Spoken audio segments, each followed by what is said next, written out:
माननीय श्री अखिलेश यादव जी।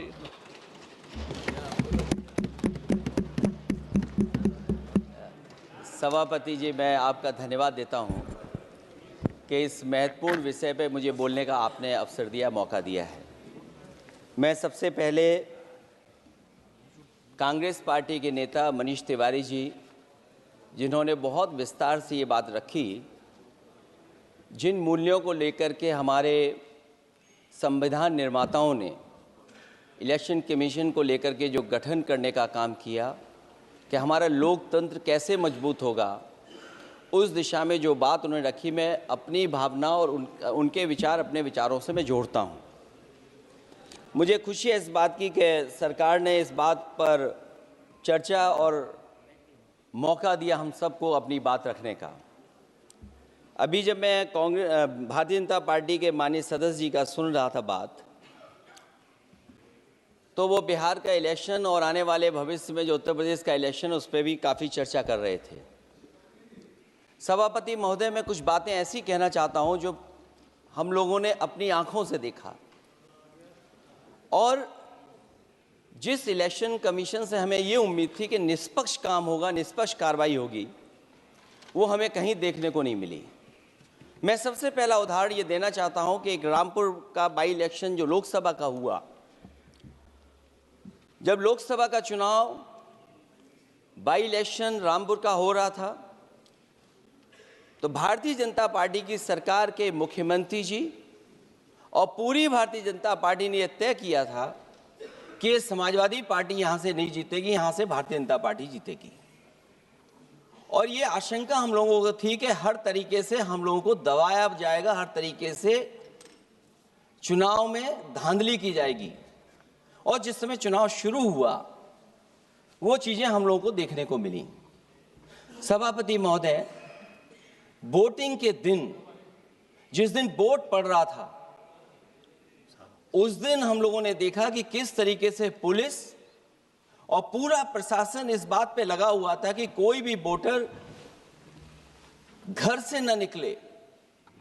रामपुर का by election हमने ऐसा देखा जहां पर पूरा पुलिस प्रशासन, भारतीय जनता पार्टी की सरकार ये कोशिश में लगी थी कि मतदाता बाहर न निकले, और पहली बार भारतीय जनता पार्टी वहां से चुनाव लोकसभा का जीती। ये बाई इलेक्शन लोकसभा की बात कर रहा हूं मैं। और एक एक घटना की सूचना हम लोगों ने इलेक्शन कमीशन को दी है। एक एक घटना के पुलिस क्या कर रही है, पुलिस कहां बैरिकेडिंग लगाई है, पुलिस कहां रोक रही है, कौन पुलिस का अधिकारी कहां जा रहा है, डीएम क्या कर रहे हैं, कमिश्नर क्या कर रहे हैं। और उसके बावजूद भी इलेक्शन कमीशन ने एक भी किसी के खिलाफ कार्रवाई नहीं की। अध्यक्ष महोदय, जब हम ये बात समझ गए कि इलेक्शन कमीशन बायस्ड है, अध्यक्ष महोदय, ये जो नए नए लोग इधर से उधर खिसक गए हैं, या ना बोले तो अच्छा ही है। एक मिनट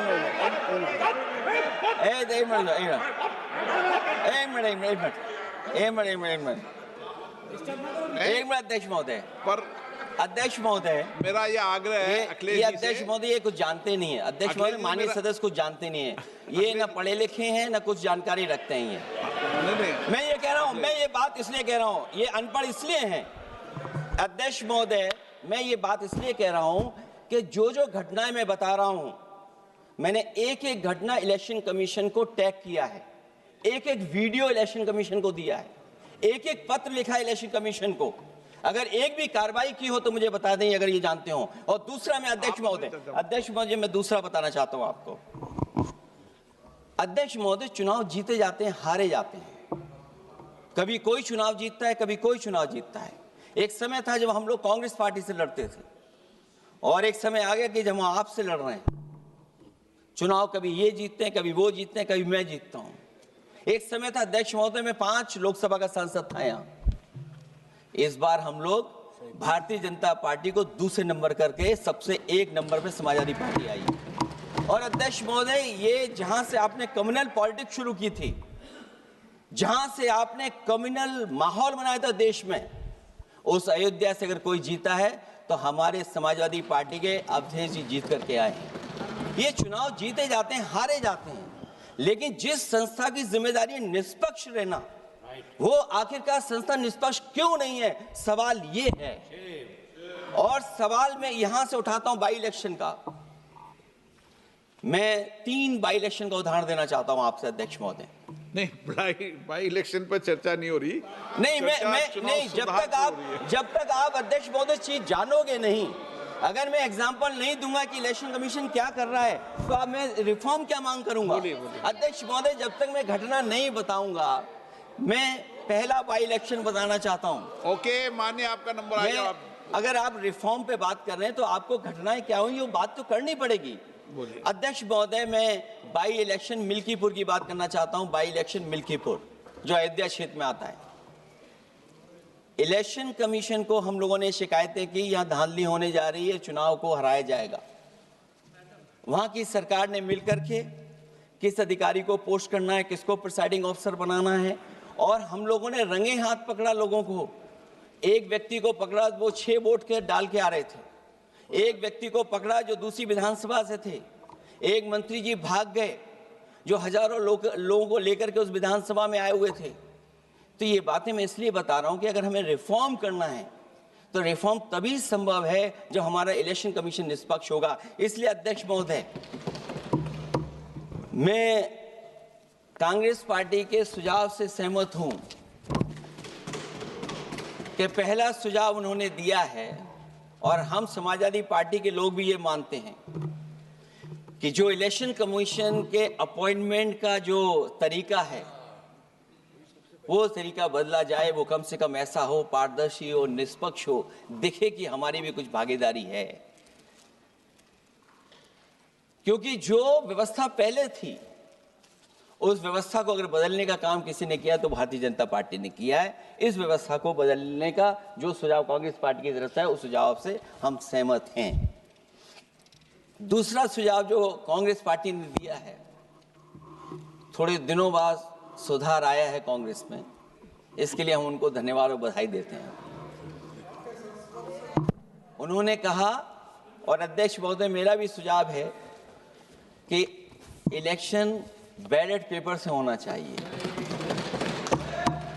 और इसलिए होना चाहिए कि बहुत प्रश्न लग रहे हैं, बहुत उंगली उठ रही है, इलेक्ट्रॉनिक चीजों पे बहुत सवाल खड़े हो रहे हैं, और केवल भारत के अंदर लोकतंत्र में नहीं, दुनिया के लोकतंत्र में। और ये जो लोग कुछ कह रहे हैं इलेक्ट्रॉनिक की बात और टेक्नोलॉजी की बात कर रहे हैं, मैं उनसे कहना चाहता हूं कि भारत और जर्मनी की तुलना कर लें, भारत और अमेरिका की तुलना कर लें, भारत की और जापान की तुलना कर लें, हम कहां खड़े हैं।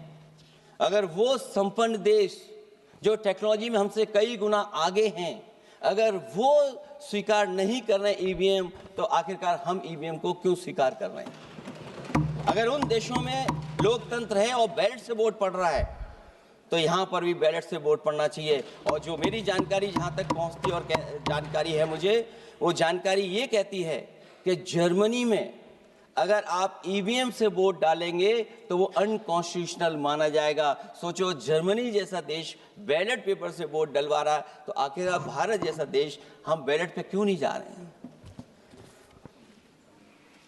जो रिफॉर्म की बात आई है, सबसे पहला सवाल यही है कि रिफॉर्म का मतलब क्या होता है।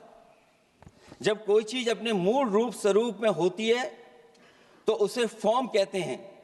जो वो मूल फॉर्म को खो बैठती है तो डिफॉर्म हो जाती है, और फिर उसी मूल फॉर्म में ले जाने का जो प्रयास होता है वो रिफॉर्म कहलाया जाता है। अध्यक्ष महोदय, सवाल ये भी है कि रिफॉर्म की जरूरत क्यों पड़ी, हमारी चुनावी प्रक्रिया खराब क्यों हुई, उसे खराब किसने किया। किसी भी चीज के खराब होने के 2 कारण होते हैं। एक ये कि उसे बाहरी लोगों ने खराब किया, और एक ये कि उसके अंदर से ही किसी ने खराब किया या किसी ने अपने स्वार्थ के लिए करवाया। तो अध्यक्ष महोदय, आज ये अजीब हालत है कि बाहर से ज्यादा चुनावी प्रक्रिया अंदर से खराब हुई है। और ये उदाहरण इसलिए मैं देना चाहता था बाई इलेक्शंस के और लोकसभा के इलेक्शन का, क्योंकि जिस तरह की शिकायतें की गई थीं अध्यक्ष महोदय, एक भी शिकायत पे कार्रवाई नहीं हुई। एक और मैं उदाहरण देना चाहता हूं, फर्रुखाबाद का चुनाव लोकसभा का, हालांकि और लोकसभा के चुनाव को मैं नहीं कहूंगा, लेकिन फर्रुखाबाद का लोकसभा का चुनाव जो पिछली बार 2024 में बड़े करीब से मैंने देखा।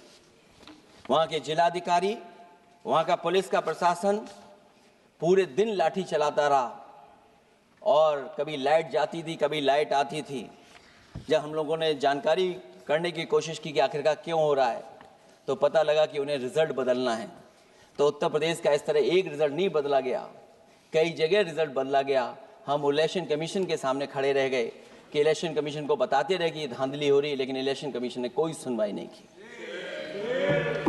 ये केवल लोकसभा में नहीं, मैं फिर लौट करके आता हूं, जितने भी बाई इलेक्शन हुए हैं वहां पर वोट चोरी अध्यक्ष नहीं हुई, वोट डकैती हुई है। और मैं फिर कहता हूं, जहां जहां आप लोग जीते हो बाई इलेक्शन में, अभी 27 भी आने वाला है, अगर एक भी लोग वो जो विधानसभा आप जीत करके दिखा देना, मैं on the floor of house कह रहा हूं अध्यक्ष महोदय, अगर निष्पक्ष चुनाव होगा तो एक भी भारतीय जनता पार्टी वहां पर सीट नहीं जीतने वाली है। दूसरा कि जो समय समय पर पैसा आ जाता है अकाउंट में, ये लोकतंत्र को सबसे ज्यादा कमजोर कर रहा है। 10,000 बिहार में बांट दिए। अभी सुना है कि बहुत सारी महिलाओं ने कई जिलों में आंदोलन किया है, वो 10,000 के वादे से मुकर रहे हैं लोग। और मुझे याद है कि जिस समय उत्तर प्रदेश में मैं फ्री मोबाइल देने जा रहा था, कैबिनेट से मैंने पॉलिसी पास की थी, लेकिन यही बीजेपी के लोग चिल्ला चिल्ला करके उसको कह रहे थे कि चुनाव को इन्फ्लुएंस करने के लिए ये पॉलिसी लेकर के आए हैं, ये बांटने जा रहे हैं, और उसको रोक लगवाने का काम इलेक्शन कमीशन से किसी ने किया था, तो वो भारतीय जनता पार्टी थी। तो एक तरफ तो अपना पैसा दे रहे हैं आप, दूसरी तरफ कोई जनता के लिए अगर कोई पॉलिसी लेकर के आ रहा है उसको रोकना चाहते हैं।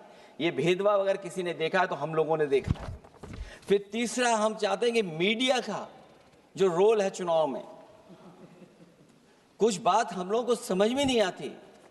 हमारे जो गरीब मतदाता हैं वो कभी कभी अध्यक्ष महोदय हमसे पूछते हैं कि आप तो टीवी पे आते हैं और चले जाते हैं, कुछ लोग टीवी पे आते हैं फिर जाते ही नहीं हैं। ये कारण क्या है?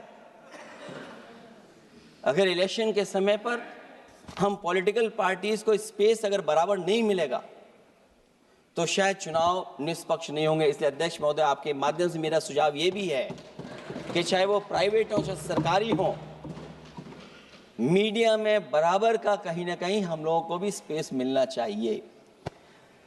इधर एक नई चीज है, नया जमाना है, तो नई चीज है सोशल मीडिया। पहली बार देखने को मिल रहा है कि जहां पर इमेज बनाने के लिए पैसा नहीं खर्च किया जा रहा अध्यक्ष महोदय, दूसरे की इमेज कैसे खराब की जाए उसके लिए पैसा खर्च किया जाता है। जो नकारात्मक जितना कैंपेन है, मैं अध्यक्ष महोदय दावे के साथ कह सकता हूं, हमारे पास कोई एजेंसी नहीं है, कोई सोशल मीडिया टीम नहीं है जो हम नेगेटिव कैंपेन रन कराते हो। लेकिन भारतीय जनता पार्टी के पास हजारों ऐसे लोग हैं और हजारों करोड़ रुपए इस बात के लिए खर्च करते हैं कि नेगेटिव कैंपेन कैसे रन किया जाए। और जितना जितना चुनाव करीब आता है उतना सोशल मीडिया से लेकर के हर प्लेटफॉर्म पर नेगेटिव कैंपेन अगर कोई कर रहा है तो वो कर रहा है भारतीय जनता पार्टी के लोग। इलेक्टोरल बॉन्ड की तो बात हम इसलिए नहीं करना चाहते हैं क्योंकि हमें तो मिला ही नहीं कुछ। अध्यक्ष महोदय, क्या बात करूं मैं इलेक्टोरल बॉन्ड की? सबसे ज्यादा इलेक्टोरल बॉन्ड अगर किसी को मिले हैं तो सत्ता में बैठे हुए लोगों को मिले हैं। दूसरा कांग्रेस को मिला। कांग्रेस ही हमारे मित्र ऐसे कि हमें नहीं बताते कहां से मिलता है।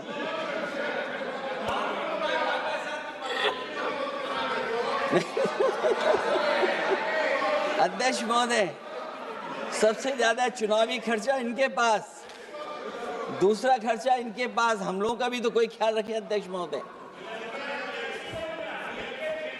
वो आप बता देना। तो ये जो इलेक्ट्रॉन बॉन्ड वाला जो खेल है अध्यक्ष महोदय, ये तो दिखाई देने वाला खेल है। उसमें सोचिए कहां हम लोग टिकेंगे, कहां रीजनल पार्टीज टिकेंगी। इसलिए अगर ये तरीका चुनाव होगा, खर्चा कैसे कम हो, इस पे भी इलेक्शन कमीशन को सोचना चाहिए कि ये खर्चा कैसे कम किया जाए। जहां तक एसआईआर की बात है, जो एसआईआर यूपी में चल रही है, अभी तक 10 लोगों की जान जा चुकी है। बीएलओ जो गांव-गांव जाने की और गली-गली जाने के लिए जिनको काम मिला है, उसमें लगभग 10 लोगों की जान जा चुकी है। 9 लोगों की हमारे पास सूची है। मुरादाबाद में बीएलओ सर्वेश सिंह ने फांसी लगा ली, उन पर काम का बोझ था। 29 नवंबर में बिजनौर में बीएलओ शोभा रानी को हार्ट अटैक हो गया। 29 नवंबर देवरिया लेखपाल आशीष कुमार ड्यूटी के दौरान तबीयत बिगड़ी और फिर उनके बाद मृत्यु हो गई। फतेहपुर में लेखपाल सुधीर कुमार ने शादी के एक दिन पहले फांसी लगा ली। और इस परिवार से तो मैं खुद मिला था जाकर के। अध्यक्ष महोदय, जब परिवार के लोगों से बातचीत हुई तो उन्हें ये बताया उन्होंने कि इतना काम का बोझ था उनके ऊपर, अधिकारी इतना दबाव बना रहे थे कि वो क्या करते। और जो इलेक्शन कमीशन ने अध्यक्ष महोदय कहा कि हम ट्रेनिंग देंगे बीएलओ को, मैं ये दावा कर सकता हूं कि उत्तर प्रदेश के बहुत कम बीएलओ को ट्रेनिंग मिली होगी। और यहां मैं कह सकता हूं कि एक भी बीएलओ को ट्रेनिंग नहीं दी गई जो देनी चाहिए थी। और जो बीएलओ लगाए गए हैं, उनका पूरा परिवार लगा हुआ है कि कैसे भी अपने बीएलओ जो परिवार के सदस्य हैं उनकी मदद पहुंचाएं। महिला है, वो फॉर्म नहीं भर सकती, कई बार उसके परिवार के सदस्य लगे हुए हैं कि कैसे फॉर्म भरवाएं हम उनका। तो 9 लोगों की जान गई है। हमने अपनी पार्टी की तरफ से तो 2 लाख रुपए की मदद की है। हमारी मांग होगी कि चुनाव आयोग और इस लोकतंत्र को मजबूत करने के लिए जो मदद होनी चाहिए 1 करोड़, और उनको सरकारी नौकरी मिलनी चाहिए। धांधली कैसे होती है, चुनाव होने से पहले ही वोट कट जाते हैं। हमारे राजीव राय जी बैठे होंगे माननीय सदस्य, वो किताब लाए हैं कि नहीं लाए हैं? चुनाव घोषित नहीं हुआ वहां पर, लेकिन सरकार के लोगों ने मिलकर के वोट पहले ही काट दिया। अध्यक्ष महोदय, वहीं से दिखा दो, ये लिस्ट है। अगर एक भी इसमें गलत हो तो बता दीजिए, एक भी गलत हो अध्यक्ष महोदय। चुनाव हुआ नहीं, उससे पहले इलेक्शन कमीशन ने वोट काट दिए। और कितने वोट काटे हैं? 15,000 वोट काटे हैं। और 2027 के 22 के चुनाव में मैंने आरोप लगाया था कि इलेक्शन कमीशन ने जानबूझ करके और सरकार के लोगों ने मिल करके उत्तर प्रदेश में हर विधानसभा में वोट काटे थे और चिन्हित कर करके वोट काटे थे। और ये चिन्हित किया था कि ये समाजवादी पार्टी का वोट कौन है जिसको काटा जाए, और हजारों की संख्या में वोट काटे थे। और जब इलेक्शन कमीशन से हम लोगों ने शिकायत की तो उन्होंने एफिडेविट मांगे थे। मैंने हजारों लोगों के एफिडेविट दिए थे अध्यक्ष महोदय, और ये कहा था कि ये जिंदा थे। 17 में वोट डाला उन्होंने और 22 में जाकर के उनका वोट कट गया है। लेकिन किसी भी अधिकारी के ऊपर अभी तक इलेक्शन कमीशन ने कोई कार्रवाई नहीं की। इसलिए सुधार की ये प्रक्रिया चुनाव आयोग से ही शुरू होनी चाहिए। चुनाव आयोग को निम्नलिखित बातों का सुधार करना ही होगा अध्यक्ष महोदय। चंडीगढ़ में कैमरे के सामने की चोरी पर, बंदूक तानकर वोटरों को वोट डालने से रोकने पर, उपचुनाव में चुन चुनकर एक अधिकारी पोस्ट करने पर, जीतने के बाद भी सर्टिफिकेट बदल देने पर, चुनाव आयोग को हमारे द्वारा दिए गए हजारों एफिडेविट्स प्राप्त न होने की झूठी बात पर, जबकि हमारे पास जमा करने की रसीद है, वॉशिंग मशीन फार्मूले पर जिसमें एक दिन पहले का भ्रष्टाचारी अगले दिन भद्राचारी हो जाता है और ऊंचे पद पर बैठा दिया जाता है, सत्ताधारियों के पैसे बांटने पर पकड़े जाने पर, सिद्धांतहीन राजनीति पर भी होना चाहिए, चुन चुनकर पीडीए के वोट काटने पर भी होना चाहिए, नकली वोटर से वोट डलवाने पर भी, नकली आधार कार्ड बनाकर चुनावी खेल करने पर, एक वोटर के द्वारा कोई वोट डालने पर, चुनाव के दौरान योजना चलाकर घूस देने पर। और अध्यक्ष महोदय, मैं ये जरूर कहना चाहूँगा कि जब 1 नेशन 1 इलेक्शन की बात हो रही है और अभी सत्ता पक्ष के माननीय सदस्य ने कहा कि वो एक वोटर लिस्ट भी करा देंगे, ये बात मैं कह दूं अध्यक्ष महोदय, उन्होंने ये कहा कि 1 नेशन 1 इलेक्शन तो होगा ही होगा, लेकिन एक वोटर लिस्ट भी एक होगी। हमें उम्मीद है कि वोटर लिस्ट एक होगी और वोटर कार्ड ऐसा बने। अभी तक तो हम आधार कार्ड के लिए मांग करते थे। देश के प्रधानमंत्री जी कहते हैं कि हम तो कई समस्याओं का समाधान कर चुके हैं। सेल्फ एफिडेविट, सेल्फ अटेस्टेड अगर आप दे देंगे डेट ऑफ बर्थ तो हम स्वीकार कर लेंगे। लेकिन अब सुनने में आ रहा है यूपी में आधार ही को स्वीकार मान ही नहीं रहे हैं उसको। आधार जैसा कार्ड जो जिसमें सब कुछ डॉक्यूमेंटेड है, आपके फिंगर्स हैं, आपकी आई है, आपका पूरा डिटेल है, उसके बाद भी आप आधार को नहीं मान रहे। इसका मतलब ये एसआईआर नहीं है, ये अंदर ही अंदर एनआरसी वाला काम कर रहे हैं। क्योंकि हमने उत्तर प्रदेश में सुना है कि वहाँ के मुख्यमंत्री जी कह रहे हैं कि हम डिटेंशन सेंटर बना रहे हैं। भाई एसआईआर में जिसका नाम नहीं उसके लिए डिटेंशन सेंटर की जरूरत है। इसका मतलब अध्यक्ष महोदय, जो काम ये खुल के नहीं कर सकते थे एनआरसी, वो काम ये एसआईआर के बहाने कर रहे हैं। तभी ये कभी कभी कहते हैं घुसपैठियां हैं और डिटेंशन सेंटर बन रहे हैं। दरअसल सबसे बड़े सुधार की जरूरत यह है कि लोकतंत्र में फिर से भरोसा जगाया जाए। ईवीएम को हटाकर बैलेट से चुनाव कराए जाएं। चुनावी धांधली होने पर तय समय सीमा में कार्रवाई हो। विपक्षी अनदेखी न की जाए। विपक्षी शिकायतों पर पक्षपात न हो। चुनाव आयोग निर्भीक हो। चुनाव आयोग सरकार के इशारे पे काम न करे। चुनाव आयोग निर्भीक हो। चुनाव आयोग एक विचारधारा के लोगों का गुट बनकर न रह जाए। चुनाव आयोग ईमान की लगाम कभी न छोड़े। चुनाव आयोग ये ऐतिहासिक जिम्मेदारी समझे कि उसकी आज की गलती देश के भविष्य की सदियों के लिए बर्बाद कर सकती है। सबसे बड़ा सुधार यही है कि चुनाव आयोग अंतरात्मा की आवाज सुने और सच्चे देश प्रेम को दिखाते हुए खुदगर्जी की सियासत करने वालों के हाथ की कठपुतली न बने। हमें उम्मीद है कि कुछ लोगों की वजह से चुनाव आयोग की जो छवि खराब हुई है वो अब और नहीं होगी। इलेक्शन रिफॉर्म तब तक निरर्थक है जब तक इलेक्शन कमीशन में रिफॉर्म नहीं होगा। इसीलिए जो सुझाव विपक्ष की तरफ से आ रहा है कि इलेक्शन कमीशन का गठन में जो पहले व्यवस्था थी वो पुनः लागू हो, उसी के बाद इलेक्शन कमीशन में सुधार संभव है। जितना इलेक्शन कमीशन मजबूत होगा उतना ही हमारा लोकतंत्र मजबूत होगा। जितना हम संविधान से खिलवाड़ करेंगे उतना ही हम समझेंगे कि आप लोकतंत्र से खिलवाड़ कर रहे हैं। इन्हीं शब्दों के साथ अध्यक्ष महोदय मैं आपका विशेष धन्यवाद देता हूं और मैं उम्मीद करता हूं कि इलेक्शन कमीशन भविष्य में फेयर काम करेगा।